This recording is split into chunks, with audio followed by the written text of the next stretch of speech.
Deck ပေါ်ကမိန်းကလေး69ယောက်ကတော့ရခင်တိုက်ပွဲကြီးကြောင့်ကြောက်ရွံ့မှုမရှိတော့ဘူး။ Zoe ကသူမထက်တောင်မြင့်တဲ့ Tower Shield ကိုတင်ပြီးLorna နဲ့စကားပြောနေတယ်။တဝက်နာရီကြာ Captain Target တွေ့ပြီ။ Sapi က Observation Tower ကနေအော်လိုက်တယ်။ကျွန်တော် binoculars ကိုမြှောက်ကြည့်လိုက်တော့ပင်လယ်ပေါ်မှာ raft နှစ်စီးချိတ်ဆက်ထားတာတွေ့ရတယ်။ကျွန်တော်ဓာတ်ကိုဆွဲထုတ်ပြီး Yelena ကိုလှည့်ကြည့်လိုက်တယ်။ Professor မင်းရဲ့ Carapace Legion အစာလိုနေလား။ Yelena ပြုံးပြီးခေါင်းညိတ်တယ်။ကျွန်တော်လူအားလုံးကိုကြည့်ပြီးအမိန့်ပေးလိုက်တယ်။အားလုံးစစ်ပြင်ဒီနေ့ Leviathan ဖြတ်သွားတဲ့နေရာမှာမျက်တောင်မကျန်အောင်ပြမယ်။တစ်ဖက်မှာ Black Shark Captain Blake ကကြောက်နေတော့လေ။ရဲရဲတင်းတင်းပြောနေတယ်။ဘာကြောက်စရာရှိလဲ။လူ30ကျော်ရှိတယ်။သူတို့နီးလာရင်တပြိုင်နက်တိုက်မယ်။သူစကားပြီးတာနဲ့ Shoot Shoot Shoot တေချင်းအော်တန်တွေကောင်းကင်ကိုဖောက်ထွက်သွားတယ်။ Crossbow 69ခုတပြိုင်နက်ပစ်ခတ်ပြီးအများမိုးကြီးတစ်ခါတည်းကျလာတယ်။လဲချ Blake အော်လိုက်ပေမဲ့နောက်ကျသွားပြီ။ Raft ပေါ်မှာဖုံးလွှမ်းဖို့နေရာမရှိဘူး။အများတွေအသားထဲဝင်သွားတဲ့အတန်နဲ့အော်ဟစ်တန်တွေတပြိုင်နက်ပေါက်ကွဲလာတယ်။တစ်ချိန်ပြစ်တာနဲ့ပဲရန်သူတွေရဲ့တဝက်ကျော်ပြိုလဲသွားပြီးအနီးက Raft ရဲ့ Captain Skinny Monkey ကကြောက်လန့်လို့တိုက်ရိုက်ရေထဲခုန်ချပြီးလွတ်မြောက်ဖို့ကြိုးစားတယ်။ဒါပေမဲ့ရေထဲဝင်တဲ့အချိန်မှာပဲပင်လယ်အောက်ကအကြီးမားသောကမ်းလှမ်းတွေကမ်းဘေးကမ်းလှမ်းတွေသူ့ခြေထောက်ကိုဖမ်းပြီးအောက်ကိုဆွဲချသွားတယ်။ရေမျက်နှာပြင်မှာလှိုင်းတောင်မထွက်ခဲ့ဘူး။ရွက်တံမောင်းဝင်တိုက်ကျွန်တော်အေးဆေးဆေးအမိန့်ပေးလိုက်တယ်။ဖုံးတစ်သားတွေပျက်စီးပြီးပြိုကွဲသွားတယ်။ကြံရစ်တဲ့လူတွေရေထဲကျပြီးYelena ရဲ့ Carapace Legion အစာဖြစ်သွားတယ်။ Black Shark Captain ကိုတတ်ခဲ့သည် Stormcord Skinny Monkey Captain ကိုတတ်ခဲ့သည် Stormcord ရခင်ရရှိထားတာတွေနဲ့ပေါင်းပြီး Stormcord ၄ခုရှိသွားပြီ။နောက်ဆုံးရည်မှန်းချက်ကိုရောက်ဖို့တလမ်းပဲကျန်တော့တယ်။ကျွန်တော် Kill Leaderboard ကိုဖွင့်ကြည့်လိုက်တယ်။ပထမနေရာ Bloodwolf Alliance kills 9ဒုတိယနေရာ Leviathan kills 4 Bloodwolf Alliance လား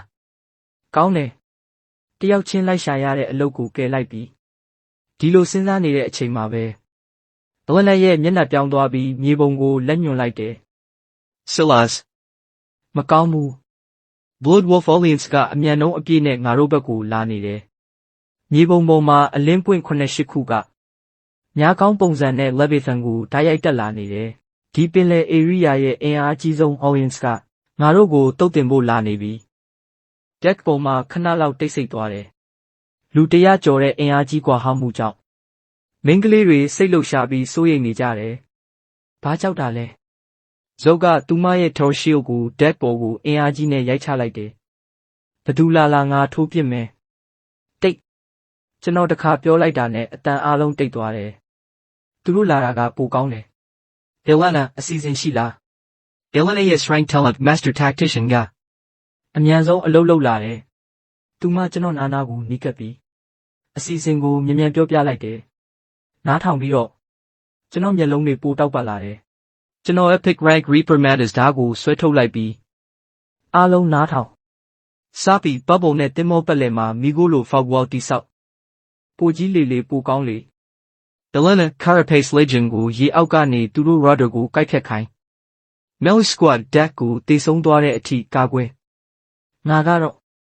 ခဏသွားပြီးပြန်လာမယ်10မိနစ်အကြာ Bloodwolf Alliance Fleet က Leviathan ကိုဝိုင်းထားပြီးသူတို့ Leader Fenrir ကတင်မောကောင်းမှရက်ပြီးငါတို့ဘက်ကိုလောဘကြီးစွာကြည့်နေတယ်။နားထောင်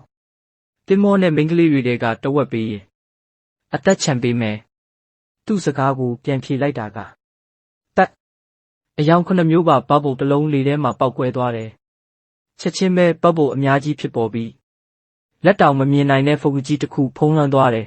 ။ရာနဲ့ချီမီတာအထိ Bloodwolf Alliance ကချက်ချင်းအရှုပ်ရှင်းဖြစ်သွားတယ်။ရေအောက်ကကွဲဆိုတဲ့အတန်တွေထွက်လာတယ်။ Boss Rudder ကိုကိုက်ဖြတ်လိုက်ပြီးသူတို့တင်မောတွေကလမ်းမသိတဲ့ပြားတွေလိုဖာဝါထဲမှာတိုက်ခိုက်ပြီးတယောက်ကိုတယောက်တိုက်မိနေကြတယ်။ဒီအချိန်မှာ ကျွန်တော် Spider Form ကို activate လုပ်ထားပြီး Falcon နဲ့သင်္ဘောတွေကိုအသုံးချပြီးရေအောက်ကနေ level 3ကတစ်စီးရဲ့အောက်ကိုတက်သွားတယ်။ပင်လယ်နက်ထဲကတရိတ်ဆန်လိုသင်္ဘောနောက်ဖက်မှာကပ်နေတယ် Weakness Insight ကိုဖွင့်လိုက်တာနဲ့ Deck ပေါ်က Captain ရဲ့ခေါင်းပေါ်မှာ အနီရောင်အမှတ်တစ်ခုပေါ်လာတယ်။ကျွန်တော်ခြေထောက်နဲ့အင်အားပြင်းပြင်းထုတ်ပြီးဖြစ် Mantis Blade ကသူ့နောက်ဖက်ကနေဓာတ်ရိုက်နှလုံးထဲဝင်သွားတယ်။သူအော်တန်အောင်မထွက်ခင်တေဆုံးသွားပြီးတစ်ချက်နဲ့အောင်မြင်ပြီးတာနဲ့ချက်ချင်းပြန်ထွက်ပြီး Fogger ထဲမှာပျောက်သွားတယ်။ဒီအချိန်ကစပြီးတစ်ဖက်ထဲတက်ဖြတ်မှုစတင်ပြီးနံပါတ်3သေးပြီး Brad ကိုနှလုံးထဲထိုးတက်လိုက်ပြီးဆက်သွယ်ရေး channel ထဲမှာတေမဲ့သူတွေရဲ့အော်ဟစ်တန်တွေပြည့်နှက်နေတယ်။ဒီအတန်တွေကိုကြားရင် Fenrir ရဲ့ကိုယ်တစ်ခုလုံးအေးခဲသွားတယ်။ဒေါသကနေကြောက်ရွံ့မှုအပြင်းထန်ဖြစ်ပြောင်းသွားတယ်။နောက်ပြန်အမြန်နောက်ပြန်ဒါပေမဲ့နောက်ကျသွားပြီ။မိခိုဖုန်ကြီးဖြည်းဖြည်းပျောက်သွားတဲ့အချိန်မှာပင်လယ်ပေါ်မှာကျန်တာကသူ့ level 5 ရတစ်စီးပဲ။အခြားသင်္ဘောတွေကတော့အလွတ်သင်္ဘောတွေဖြစ်သွားပြီ။သူတို့ captain တွေနဲ့အတူတေဆုံးသွားကြပြီ။ကျွန်တော် Spider Form ကိုပိတ်လိုက်ပြီးသွေးတစ်ဆက်တောင်မကတ်တဲ့အဝတ်နဲ့လက်ရှိဓာတ်ကိုကင်ထားကာလေထဲကနေပေါ်ထွက်လာပြီးသူ့ရှေ့မှာရက်လိုက်တယ်။အဲ့ဒီအချိန်မှာဒင်း Blood Moon Brawl ပြီးဆုံးပြီး Leviathan Captain Salazi Captain 10တယောက်ကိုတပ်ပြီးပထမနေရာရရှိခဲ့သည် Legendary Treasure Chest တစ်ခုရရှိခဲ့သည်ရွှေရောင်လင်းတောက်တစ်ခုနဲ့အလှတစားပြေးတဲ့ Treasure Chest တစ်လုံးပေါ်လာတယ်။ Fenrir ကမုန်တီးပြီးချမ်းသာတောင်းခံနေပေမဲ့ကျွန်တော်လုံးဝမကြည့်ဘူး။လက်ပြန်တစ်ချက်နဲ့သူ့လေပင်ကိုဖျက်ချလိုက်တယ်။ Fenrir ကိုတတ်ခဲ့သည့် Storm Core တရရှိ9ခုမြောက် Core ကိုရရှိခဲ့ပြီ။ကျွန်တော် Treasure Chest ကိုယူပြီး Leviathan ဘော်ကိုပြန်တက်လာတယ်။ Deck ပေါ်မှာမင်းကလေး69ယောက်ရဲ့ကြည့်ရှုမှုတွေပြောင်းလဲသွားပြီး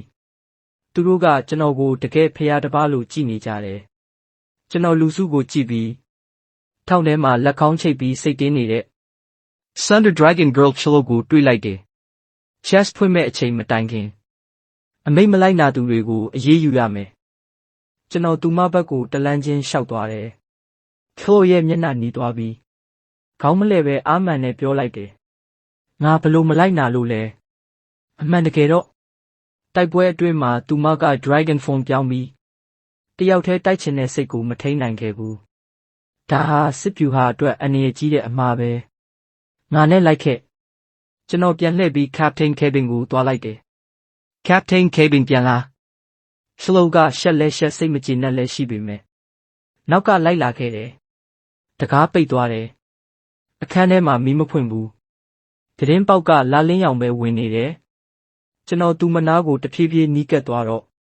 သူမကနောက်ဆုံးနဲ့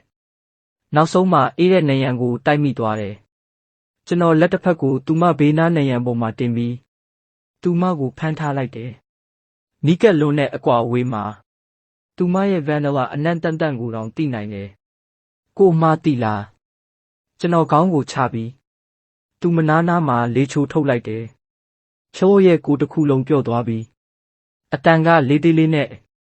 တယောက်တည်းရှေ့တိုးကျင်တာမလုပ်သင့်ဘူး။သိရင်အပြစ်ပေးရမယ်။ကျွန်တော်သူမရဲ့ခေါင်းကိုလက်နဲ့ထိန်ပြီးမျက်နှာကိုမျက်လုံးချင်းတွေ့အောင်လုပ်လိုက်တယ်။အနာဂတ်မှာ boss တွေကိုတွေ့ရင်ပထမဆုံးတိုက်ခိုက်ရမယ့်သူကမင်းပဲ။သူမအံ့ဩသွားတယ်။ဒါကအပြစ်ပေးတာလား။ဒါပေမဲ့ငါပြောတာကိုလုံးဝလိုက်နာရမယ်။ပြန်လှည့်ဆိုရင်တစ်ချက်နဲ့တက်လို့ရနေတာတောင်ပြန်လှည့်ရမယ်။မင်းကိုအသင်းရဲ့အကောင်းဆုံးဓာတ်ဖြစ်စေချင်တယ်။လုံနိုင်လား။ချောရဲ့မျက်လုံးတွေရေတောက်လာတယ်။သူမနားလဲသွားပြီ။လုံနိုင်တယ်။သူမခေါင်းညိတ်ပြီးပြောလိုက်တယ်။ကျွန်တော်သူမရဲ့မျက်နှာကိုကြည့်ပြီးနူးညံ့စွာခေါင်းကိုချပြီးသူမနဘူးပေါ်မှာနူးညံ့စွာနှက်ခမ်းတင်လိုက်တယ်။ဖုံးရှလော့တယောက်လုံးမူးမောသွားသလိုဖြစ်ပြီးမျက်နှာကအနီရောင်တောက်တောက်ဖြစ်သွားတယ်။ဒါကကောင်းကောင်းလိုက်နာတဲ့သူအတွက်စု။ Deck ပေါ်ကိုပြန်ရောက်တဲ့အချိန်မှာမီးဖိုကမီးတောက်တောက်နဲ့လောင်နေတယ်။ Legendary Treasure Chest ကိုအလဲမှာထားတယ်။ Lily မင်းလက်ကျွန်တော်ခေါ်လိုက်တယ်။ Lily ကရှက်ရှက်နဲ့ Rune Bag ကိုထုတ်ပြီးလှုပ်လိုက်တယ် အယောင်9မျိုးအလင်းတစ်ခုထွက်ကြလာတယ်ကံကြမ္မာဖျားရဲ့အမြင့်ဆုံးကောင်းချီးဆန္ဒရှိသမျှအကောင်ထဲဖော်ပေးနိုင်တယ်ဒီထမ်းဝက်ကတကယ်ကိုအယမ်းအံ့ဩစရာပဲကျွန်တော်ချက်ချင်းချက်ကိုလက်တင်ပြီးဖွင့်ရွှေရောင်အလင်းကြီးကောင်းကင်ကိုထိုးတက်သွားတယ်ရေလိုလှုပ်ရှားနေတဲ့ရှေးဟောင်းစာအုပ်တအုပ်လေးထဲမှာပေါ်လာတယ် Skill book, Poseidon's Bending, Legendary. အကျိုးသက်ရောက်မှုပင်လယ်နဲ့ဆက်သွယ်ပြီးမီတာ100အတွင်းရေကိုထိန်းချုပ်နိုင်သည်ခြိကျိုးလက်ကြီးသို့မဟုတ်ကာကွယ်ရေးတံတိုင်းအဖြစ်ပြောင်းနိုင်သည်ဒီဟာကပင်လယ် survival game ထဲမှာတစ်ဆင့်အထက် advantage လို့ပြောလို့ရတယ်ကျွန်တော်ချက်ချင်းသင်ယူလိုက်တယ်စိတ်ထဲမှာပင်လယ်နဲ့ဆက်နွယ်နေတယ်လို့ခံစားရတယ်ကျွန်တော်လက်ကိုမြှောက်ပြီးပင်လယ်ဘက်ကိုညှို့လိုက်တော့ Splash. ရေထဲကလက်ကြီးတစ်ခုပြင်းပြင်းထန်ထန်ထွက်ပေါ်လာပြီးလေပြင်းလှိုင်းကြီးတွေကိုလှုပ်ခတ်စေတယ်လူအားလုံးအံ့အားသင့်သွားကြတယ်ဒီ skill နဲ့ဆိုရင် Leviathan ရဲ့ကာကွယ်ရေးကအပြည့်ဖြစ်သွားပြီကျွန်တော် Storm Core 5 ခုကိုတင်ပြီးဒဝနကိုလှည့်ကြည့်လိုက်တယ် Power Core upgrade အတွက်ပစ္စည်းတွေပြည့်စုံပြီးမနက်ဖြန် Rainbow Wasteland ကိုပြန်မယ်နောက်နေ့ Leviathan ကအရှိန်ပြည့်နဲ့ပြန်လှည့်သွားတယ်ကျွန်တော် trading market မှာရေတန့်1000ကိုသုံးပြီးတစ်သားတစ်ဆက်သူမြလောက်ဝယ်ယူလိုက်တယ်မင်းကလေးတွေကိုခွဲပေးလိုက်တယ်ကျွန်းပေါ်ကိုရောက်တာနဲ့မင်းကလေး20-30ယောက်ကအလှည့်ကျ Rainbow Glazed Wood ကိုမနားမနေခုန်နေကြတယ်အဲ့ဒီအချိန်မှာ Metis Monster တကောင်တိုက်ခိုက်လာတယ်ကျွန်တော် Poseidon's Binding ကိုအသုံးပြုပြီးရေကြီးကျိုး2ခုနဲ့ချက်ချင်းချုပ်ထားလိုက်တယ်လွန်လန်းကတစ်ချက်ထဲနဲ့ခေါင်းဖြတ်လိုက်တယ်တခါတည်းအဆင်ပြေသွားတယ်ညနေခင်းရောက်တော့ Rainbow Glazed Wood 1000စုဆောင်းပြီးပြီတင်မောပေါ်ပြန်ရောက်တဲ့အချိန်ကျွန်တော် Epic Blueprint ကိုထုတ်ပြီး Tier 2 Power Core တိဆောက်စတင်အနီရောင်အလင်းကတင်မောအလယ်မှာလင်းလက်လာတယ်10မိနစ်အကြာအတန်ကြီးတစ်ခုနဲ့အတူ rune တွေနဲ့ဖုံးလွှမ်းထားတဲ့ core တစ်ခုတင်မောထဲကိုပေါင်းစည်းသွားတယ်ရိုးရှင်းတဲ့ steering wheel က high tech control console ဖြစ်သွားတယ်အမြန်နှုန်းအများဆုံး40 knots ယခုကစပြီးလေကိုမစောင့်တော့ဘူးကျွန်တော် forward command ပေးလိုက်တော့တင်မောနောက်ကနေရေစီးအားပြင်းထွက်လာပြီး Leviathan ကများတစင်းလိုရှောက်သွားတယ်ကျွန်တော် steering ကိုလှည့်လိုက်တော့မီတာ100ရှည်တဲ့တင်မောကြီးတောင်ရေပေါ်မှာ drift လုပ်နိုင်တယ်လူအားလုံးပျော်ရွှင်နေတဲ့အချိန်မှာအေးဆက်တဲ့ system voice တစ်ခုထွက်လာတယ်နောက်တစ်ကြိမ် global tsunami မနက်9နာရီမှာရောက်မည်တင်မောအင်အားလိုက်အားပြင်းမှုကိုချိန်ညှိမည် deck ပေါ်မှာတိတ်ဆိတ်သွားတယ်တင်မောအားကြီးလေtsunami ပိုကြီးလာမယ်ဆိုတာပဲကျွန်တော်အေးဆေးဆေးပြောလိုက်တယ်ဘာကြောက်တာလဲအရင်တုန်းက raft အချိန်မှာတော့ disaster ပဲအခု level 6 ship ဖြစ်နေပြီဒီ tsunami ကစီကပေးတဲ့ buffer ပဲကျွန်တော်စကားကြောင့်လူအားလုံးတစ်ချက်တည်းသတိပြန်လာကြတယ်Elena ကချက်ချင်း strategy ကိုစီစဉ်လိုက်တယ်ဇုံနဲ့ဝန်ကအနီးကပ်ကာကွယ်ရေး Shlo ကအပေါ်ကနေ Dragon Flame နဲ့ဖိအားပေးမယ် Sapi က Bubble နဲ့ Field Control လုပ်မယ်ကျန်တဲ့မိန်းကလေးကိုစက်ကြော်က Crossbow နဲ့အလှည့်ကျပစ်ခတ်မယ်ကျွန်တော်ကတော့ Battlefield တစ်ခုလုံးကိုထိန်းချုပ်မယ်နောက်နေ့မနက်8:50လူအားလုံးလက်နက်ပြည့်စုံနဲ့တန်းစီပြီးစောင့်နေကြတယ်Countdown သူများရောက်တဲ့အချိန်ခေါင်းအဝေးမှာမီတာ30လောက်မြင့်တဲ့အနက်ရောင်လိုင်းကြီးမြန်နဲ့တက်လာတယ်လိုင်းအပေါ်မှာတော့ Mutated Sea Monsters တွေပြည့်နှက်နေတယ်တည်ငြိမ်ထားကျွန်တော်လက်နှစ်ဖက်ကိုဖြန့်ပြီး Leviathan ပတ်လည်မီတာ100အတွင်းရေတွေစူပွက်လာပြီးရေတံတိုင်းကြီးတစ်ခုဖွဲ့စည်းသွားတယ်ဖုံးလိုင်းကြီးကရေတံတိုင်းကိုတိုက်ခိုက်ပြီးပတ်ဝန်းကျင်တစ်ခုလုံးလှုပ်ခတ်သွားတယ်မုံစတာအများစုကချက်ချင်းပြိုကွဲသွားတယ်ကျန်တဲ့အချို့ကတော့ deck ပေါ်ကိုလာကြတယ်ဖြစ် Elena အော်လိုက်တာနဲ့ crossbow ကိုစက်ကြော်ကတပြိုင်နက်ပစ်ခတ်လိုက်တယ်အဲ့ဒီအချိန်မှာ octopus နဲ့ crab ပေါင်းဆက်ထားသလိုမုံစတာကြီးတစ်ကောင်တက်လာတယ်ဒီဟာငါယူမယ် Zoga Tower Shield ကိုတင်ပြီးဓာတ်ရိုက်ရင်ဆိုင်လိုက်တယ်သူမအနှဲငယ်နောက်ဆုတ်သွားပေမဲ့တည်တက်နေတယ်ဝါနာကနောက်ကနေဝင်ပြီးအကွာအဝေးတီးတီးနဲ့ထိုးလိုက်တယ်အောက်ဖက်မှာ nerve center ရှိတယ်ကျွန်တော်អော်လိုက်တယ်ဝါနာကတစ်ချက်တည်းထိုးလိုက်ပြီး မုံစတာတည်သွားတယ်ဒုတိယလိုင်းပိုပြင်းထန်လာတယ်မီတာ30လောက်ရှည်တဲ့အနက်ရောင် deep sea lizard တက်ကောကိုတက်လာပြီး black energy beam ထုတ်ပစ်လိုက်တယ် တေချင်လားကျွန်တော်စိတ်ထဲနဲ့ပဲရေထဲကလက်ကြီးတစ်ခုဖန်တီးပြီးဘေးမကိုတားလိုက်တယ်ပါဇက်ကိုပစ်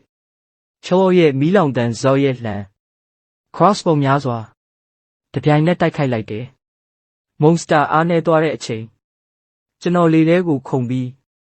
charge slash Metis blade နဲ့တစ်ချက်ထဲကောင်းကိုဖျက်လိုက်တယ် elite boss first kill Stormcore တရရှိ တနာရီကြာတိုက်ပွဲပြီးနောက်ဆွမ်းနမိုင်ပြန်လဲဆုတ်ခွာသွားတယ်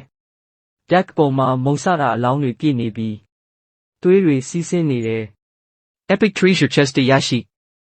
လူအားလုံးပျော်ရွှင်စွာအော်ဟစ်နေကြတယ်ကျွန်တော်လက်တစ်ချက်တိုက်ပြီးဒီအောင်မြင်မှုထဲမှာအကြီးဆုံးကူညီသူက Lily ကိုလှည့်ကြည့်လိုက်တယ်လူအားလုံးသူမကိုကြည့်နေကြတယ်ကျွန်တော်သူမနာကိုသွားပြီးစပင်ကိုနူးညံ့စွာပြင်ပေးလိုက်တယ် mean chest point ပြီးတော့နာမှာပြောလိုက်တယ်ညမှာငါအခန်းကိုလာတယောက်တည်းပဲတင်နိုင်တဲ့ combat technique ကိုသင်ပေးမယ် Lily ရှက်ပြီးလှုပ်မရဖြစ်သွားတယ်